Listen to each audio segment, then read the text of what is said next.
Maging eager tayo na paglingkuran ang Diyos ng mga Diyos, Hari ng mga hari.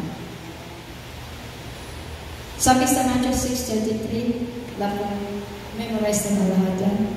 Seek ye first the kingdom of God, and all these things shall be added unto you. Wala ka nang iisipin pa. Basta seek. Unahin ang kariman ng ating Panginoon. Si Samuel is yung first, yung una-una sa kanyang puso ang ating Panginoon. Seek ye first, and all these things shall be added unto you. Lahat ay pagkakaloob ng ating Panginoon. Minsan nga, hindi ko hinihingi. Dahil nakuha ko yung favor ni Lord. Diba? Ma-amaze ko na lang, huy, ati kong pagpapala, hindi ko naman pinag-pray to. Hindi ko naman hiningi sa ating Panginoon to. Bakit? Nagkaroon ako. Ganyan kabuti ang ating Panginoon. Na kahit kailan, kahit na maliit ng bagay, na sakripisyo na pinagkaloob sa kanyang ministeryo, ay merong katumbas ng kapapala niya. Amen po ba? Kaya lang, minsan sa buhay ng bawat isa sa atin, meron lang ang pagpapala kasi na-expect nila something great. Yung sa pera ba, yung pag nakatanggap sila ng 1 milyon, yun, doon na tuwa-tuwa.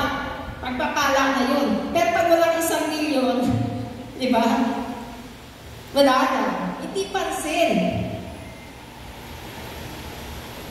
But, yung pagpapala ng ating Panginoon, it's not about all money matters. Sabi nga natin, pagkagising pa lang natin sa umaga, then, sabi ni Pastora, yung nabukas natin ng sabay ang ating pagmamata, it's a great blessing sa bawat isa sa atin. Amen po ba?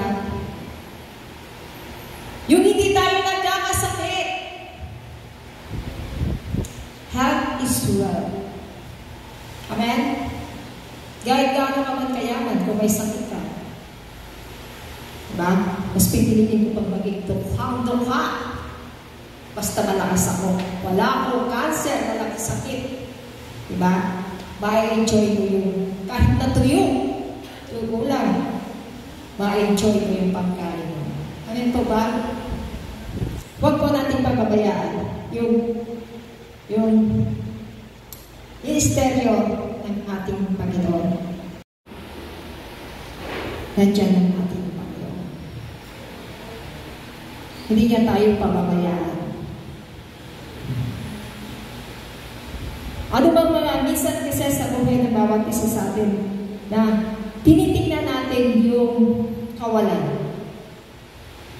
Tinitingnan natin yung problema. No, hindi ko naman sinasabi na hindi natin pansin.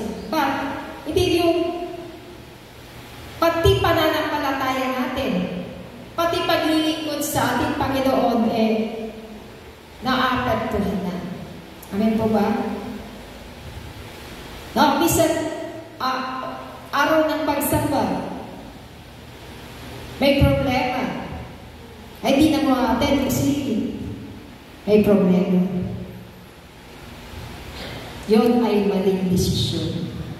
Na kung todo may problema tayo, kung magbubuko ka sa bahay, masusunod ba yung problema natin? Diba hindi?